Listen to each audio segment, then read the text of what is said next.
représente l'association Un bout des médias, qui est une association citoyenne présidée par quelqu'un que vous connaissez peut-être, qui s'appelle Julia Cagé et qui est économiste spécialiste des médias. Le but de notre association, c'est de se battre pour l'indépendance des médias et c'est de lutter en fait contre les situations de vulnérabilité dans lesquelles se retrouvent les rédactions vis-à-vis de leurs actionnaires. Donc c'est tout naturellement qu'un bout des médias est devenu un des premiers signataires du collectif Stop Bolloré. Nous, en gros, notre spécificité à Un bout des médias, c'est qu'on est une association citoyenne. Parce que nous, en fait, on est vraiment des citoyens. On n'est pas des journalistes, on n'est pas des professionnels du secteur des médias, on est, entre guillemets, tout simplement juste des citoyens mobilisés. Et je pense que comme nous toutes et tous ce soir, on est très inquiets de l'état du paysage médiatique actuel. Ce qui est d'autant plus inquiétant à notre sens, c'est de savoir que rien dans la loi n'a vraiment empêché quelqu'un comme Vincent Bolloré d'intervenir à ce point. Et que rien, du coup, n'empêchera un futur système Bolloré d'être mis en place.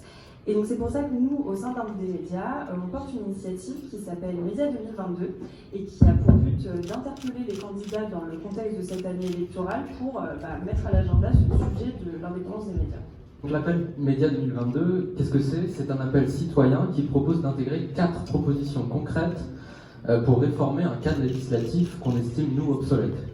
Celui qui encadre le secteur des médias. La première proposition, c'est de garantir la transparence sur les actionnaires et sur la gouvernance des médias pour qu'on puisse tous savoir à qui appartiennent les médias. Faire en sorte qu'on ne puisse pas prétendre au statut de média en même temps qu'on vide une rédaction de ses journalistes.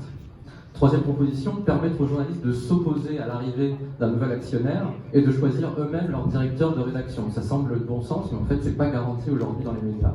Et enfin, le sujet qui nous réunit ce soir, c'est de réécrire intégralement les seuils de concentration dans le secteur des médias pour les renforcer et sauver le pluralisme de l'information. Et donc vous pouvez retrouver le détail de nos propositions et notre appel citoyen donc, sur notre site unboutdesmedias.org et sur tous nos réseaux sociaux @unboutdesmedias. Et surtout, on vous invite à signer cet appel citoyen pour interpeller tous les candidats le plus largement possible pour que du coup la loi protège enfin l'indépendance des médias contre tout futur Bolloré qui pourrait la menacer.